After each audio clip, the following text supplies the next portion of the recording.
Assalamualaikum.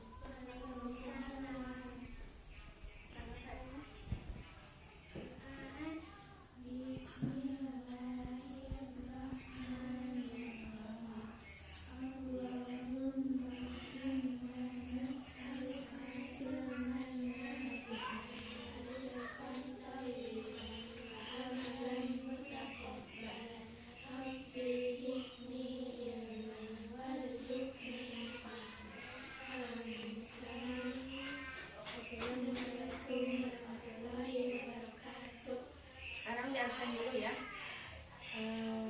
Ini Zahra, Febri, Nadira. Berarti semuanya hadir ya. Baik anak-anak, hari ini Ibu akan menjelaskan mengenai perbedaan surat resmi dan surat pribadi. Pengertian surat terlebih dahulu ya. Surat adalah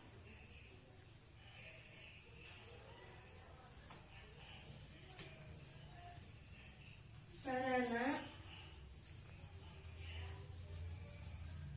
informasi dari satu pihak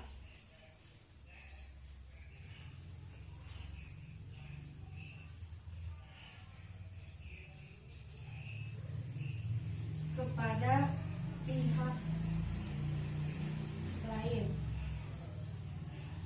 Sebelum Ibu menjelaskan pengertian dari surat resmi dan surat pribadi, apakah ada yang tahu pengertian dari surat pribadi? Nadira? Surat pribadi adalah surat yang ditulis untuk seseorang atau untuk instansi.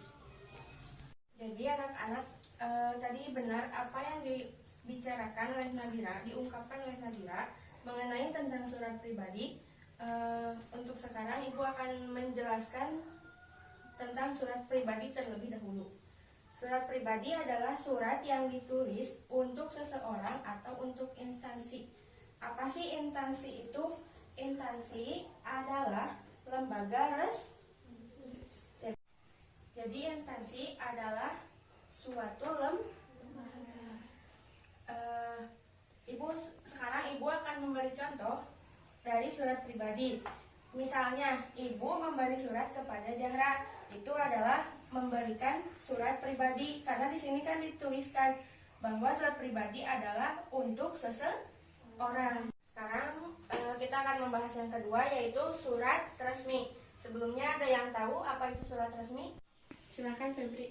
Surat resmi ialah surat yang ditulis untuk diajukan untuk instansi. Benar ya, apa tadi yang diungkapkan oleh Febri. Sekarang Ibu akan menjelaskan tentang surat resmi. Surat resmi adalah surat yang ditulis untuk diajukan untuk instansi. Jadi instansi itu tadi apa? Suatu lembaga. Jadi surat resmi mah ditunjukkan untuk suatu lembaga. Misalnya, Ibu mau melamar bekerja ke suatu perusahaan dengan mengirimkan surat, yaitu surat resmi. Sekarang masuk ke perbedaan dari surat resmi dan surat pribadi. Surat pribadi ditulis dengan bahasa yang bebas karena ditunjukkan untuk seseorang atau kepada teman. Sedangkan untuk surat resmi menggunakan bahasa yang baku karena akan dikirim ke suatu lembaga. Baik, dilihat dari komposisi surat, sudah beda ya surat pribadi sama surat resmi.